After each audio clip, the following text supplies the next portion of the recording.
Assalamualaikum warahmatullahi wabarakatuh. Bagaimana kabarnya anak-anak? Alhamdulillah, semoga selalu dalam keadaan sehat ya. Sebelum kita melakukan kegiatan pembelajaran, mari kita berdoa terlebih dahulu. Doa menurut agama dan kepercayaan kita masing-masing. Berdoa dimulai. Berdoa selesai. Pada pagi hari ini kita akan belajar mengenai teks eksplanasi. Sebelum kita menginjak ke materi teks eksplanasi, maka saya akan membacakan terlebih dahulu kompetensi dasar mata pelajaran teks eksplanasi ini. Kompetensi dasarnya yaitu mengidentifikasi informasi dari teks eksplanasi berupa paparan kejadian suatu fenomena alam yang diperdengarkan atau dibacakan. Kemudian, meringkas isi teks eksplanasi yang berupa proses terjadinya suatu fenomena dari beragam sumber yang didengar dan dibaca. Apakah ada yang tahu mengenai teks eksplanasi? Apa itu teks eksplanasi? Mari kita simak pada sarindia berikut ini. Pada materi pembelajaran teks eksplanasi ini, kita akan belajar mengenai pengertian teks eksplanasi, ciri-ciri teks eksplanasi, struktur teks eksplanasi, beserta contoh penerapan teks eksplanasi. Kemudian, apa yang dimaksud dengan teks eksplanasi? Apakah ada yang tahu? Ya, baik. Teks eksplanasi adalah teks yang berisikan tentang suatu kejadian atau proses terjadinya suatu fenomena peristiwa alam, ilmu pengetahuan sosial, budaya, fenomena lainnya yang telah terjadi di masyarakat. Kemudian, bagaimana mengenai ciri-ciri teks eksplanasi? Apakah ada yang tahu? Baik. Yang dimaksud dengan teks eksplanasi akan memiliki ciri-ciri sebagai berikut. Struktur teks eksplanasi terdiri dari pernyataan umum, kemudian urutan sebab akibat dan interpretasi.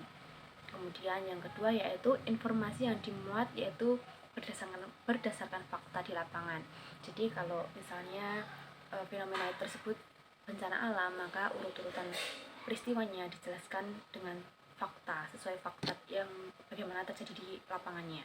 Kemudian yang ketiga yaitu bersifat informatif dan tidak mempengaruhi pembaca untuk sepenuhnya percaya terhadap hal yang tengah dibahas. Jadi tidak memaksakan apakah pembaca percaya sepenuhnya kepada teks eksplanasi ini atau tidak. Jadi teks eksplanasi ini berfungsi untuk memberikan informasi yang sebenar-benarnya tanpa mempengaruhi pada pembaca.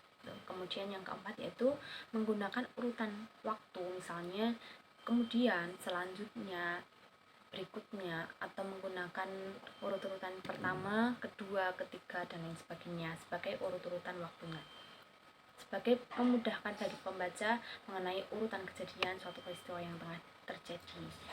Mengenai struktur teks eksplanasi memiliki 3 tingkatan, yaitu pernyataan umum, urutan sebab akibat, dan interpretasi. Apa yang dimaksud dengan pernyataan umum? Apakah ada yang tahu? Baik, benar sekali. Yang dimaksud pernyataan umum yaitu mengenai topik yang akan dijelaskan dengan menyertakan proses-proses terjadinya suatu peristiwa atau fenomena sosial tersebut. Kemudian urutan sebab akibat adalah detailnya dari proses terjadinya secara urutan atau bertahap, mulai dari yang paling awal hingga paling akhir. Jadi dari mulai paling awal kita menjelaskan, mengenalkan, kemudian hingga paling akhir kita menyimpulkan. Kemudian interpretasi. Yang dimaksud dengan interpretasi yaitu berisikan tentang kesimpulan mengenai topik yang tengah dijelaskan. Jadi simpulan tadi kita masukkan kepada di bagian interpretasi. Bagaimana sih urut-urutan terjadinya, intinya itu bagaimana begitu. Kemudian berikut mengenai contoh teks eksplanasi. Nah, berikut merupakan contoh teks eksplanasi. Pada contoh teks eksplanasi berikut ini sudah terdapat struktur teks eksplanasinya. Teks yang berjudul Gempa Aceh. Pada pernyataan umum kita menjelaskan terlebih dahulu mengenai peristiwanya. Di sini dijelaskan mengenai gempa pernah terjadi di Aceh pada tanggal 26 Desember 2004. Pada pukul 17:58 waktu Indonesia bagian Barat, pusat gempa terletak di sebelah barat Aceh dengan kedalaman 10 km. Bencana ini merupakan gempa bumi terdahsyat dalam kurun waktu 40 tahun terakhir. Dampak kerusakan meliputi Aceh, Sumatera Utara, pantai barat Semenanjung Malaysia, Thailand, pantai timur India, Sri Lanka, bahkan hingga pantai timur Afrika. Kemudian pada pernyataan umum, kemudian pada urutan waktu sebab akibat, di sini tertuliskan bahwa gempa ini mengakibatkan gelombang laut setinggi 9 meter. Kekuatan gempa pada penghujung tahun 2004 itu mencapai 9,0 skala Richter dengan korban tewas mencapai 2083. Pada urutan sebab akibat di sini dijelaskan bahwa gempa ini mengakibatkan gelombang laut setinggi 9 meter dengan kekuatan gempa di penghujung tahun 2014 itu mencapai 9,0 skala Richter dan sangat banyak memakan korban. Dan lebih dari 1 juta kepala keluarga telah kehilangan tempat tinggal. Gempa bumi yang disertai gelombang tsunami itu merupakan bencana yang mengakibatkan kematian terbesar sepanjang sejarah. Di Indonesia, gempa menelan lebih dari 126.000 korban jiwa. Puluhan gedung hancur oleh gempa utama, terutama di kawasan Molaboh dan Banda Aceh di ujung Sumatera. Di Banda Aceh, sekitar 50% dari semua bangunan rusak terkena tsunami. Kemudian di Sri Lanka dikonfirmasikan 45.000 korban jiwa jatuh dan 1 juta jiwa penduduk negara ini terkena dampak gempa secara langsung. Di India, termasuk Kepulauan Andaman dan Nicobar, diperkirakan menelan dari 12.000 korban jiwa. Di Thailand, banyak pula wisatawan asing terkena bencana terutama di daerah Phuket. Diperkirakan ada sekitar 4.500 korban jiwa. Bumi Jensen, cucu Raja Rama ke-9 atau lebih dikenal dengan nama Bhumibol Adulyadej, juga termasuk salah satu korban. Bumi Jensen baru berusia 21 tahun. Bahkan di Somalia, di benua Afrika ribuan kilometer dari Indonesia dilaporkan lebih dari 100 korban jiwa. Akan tetapi sebagian besar dari mereka adalah para nelayan. Gempa bumi dan tsunami Aceh yang juga menghantam Thailand, selain menempati posisi gempa berkekuatan terbesar kedua setelah gempa Chili pada tahun 1960 yang mencapai 9,5 skala Richter, gempa Aceh menempati peringkat pertama sebagai gempa dengan waktu atau durasi penyesaran yang paling lama, yaitu sekitar 10 menit.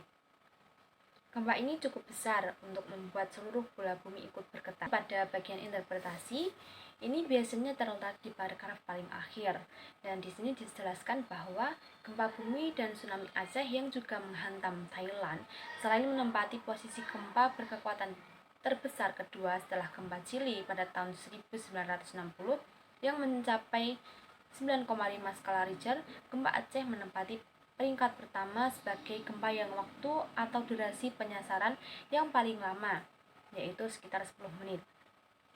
Gempa ini cukup besar untuk membuat seluruh bola bumi ikut bergetar. Nah, setelah kita mengerti mengenai materi teks eksplanasi yang telah saya jelaskan, berikutnya saya akan memberikan latihan berupa 5 soal pilihan ganda dan 1 soal uraian. Soal-soal tersebut bisa didiskusikan dengan teman satu bangku. Jika ada yang kurang paham atau yang ditanyakan, bisa ditanyakan. Nah, dari soal-soal tersebut, mari kita koreksi bersama-sama. Yang nomor 1 itu yaitu, apa yang dimaksud dengan teks eksplanasi? Apakah ada yang tahu jawabannya apa? Ya, benar sekali, yaitu D. Yang dimaksud dengan teks eksplanasi adalah teks yang menceritakan tentang suatu kejadian atau fenomena. Kemudian nomor 2 yaitu inti dari teks eksplanasi yang terdapat pada struktur teks bagian. Ya, benar sekali. Jawabannya adalah A ya. pada urutan sebab dan akibat.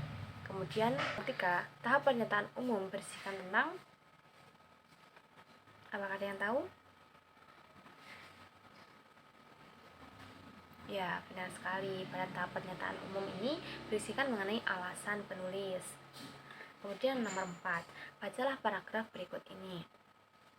Tawuran adalah suatu proses saling menyerang atau berkelahi yang dilakukan secara berkelompok dan terjadi antara satu kelompok dengan kelompok yang lain.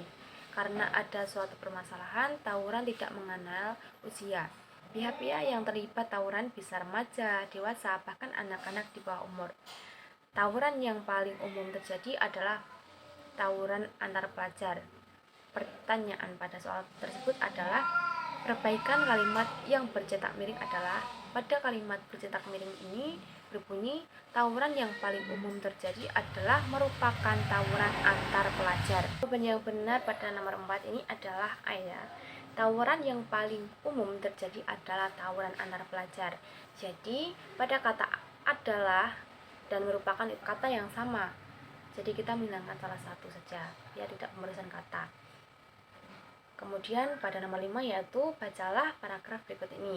Sementara itu, faktor sosial berkaitan dengan kebiasaan manusia tidak pernah terhadap alam, tidak ramah. Selanjutnya pada nomor 5 yaitu terdapat bacaan. Sementara itu, faktor sosial berkaitan dengan kebiasaan manusia tidak ramah terhadap alam. Perilaku masyarakat yang sering membuang sampah sembarangan merupakan contoh nyata yang berdampak terhadap terjadinya banjir. Dan itu, penebangan hutan secara ilegal dan beralih fungsinya daerah resapan menjadi daerah. Pertanyaan pada soal nomor 5 ini adalah, informasi penting apa pada paragraf tersebut? Ya, benar sekali. Jawabannya adalah B ya. Perilaku manusia merupakan penyebab utama terjadinya banjir. Nah, pada soal uraian ini saya memberikan perintah kepada kalian untuk meringkas sesuai dengan struktur teks eksplanasi. Nah, pada pernyataan umum soal yang berjudul kemiskinan ini terdapat pada paragraf pertama. Kemudian pada urutan sebab dan akibat ini terdapat pada paragraf ke-2 hingga ke-7. Kemudian pada interpretasi ini terdapat pada paragraf terakhir, yaitu berisikan kesimpulan dari teks tersebut. Baik, cukup sekian pertemuan kita pada pagi hari ini mengenai materi teks eksplanasi. Pada pertemuan berikutnya saya akan mengadakan ulangan harian mengenai materi teks eksplanasi. Baik, mohon maaf apabila terdapat salah kata dan kurang maksimal dalam hal penyampaian. Sebelum mengakhiri pertemuan kita pada pagi hari ini, mari kita mengucap hamdalah bersama-sama. Alhamdulillahirrahmanirrahim. Akhirul kalam, wassalamualaikum warahmatullahi wabarakatuh.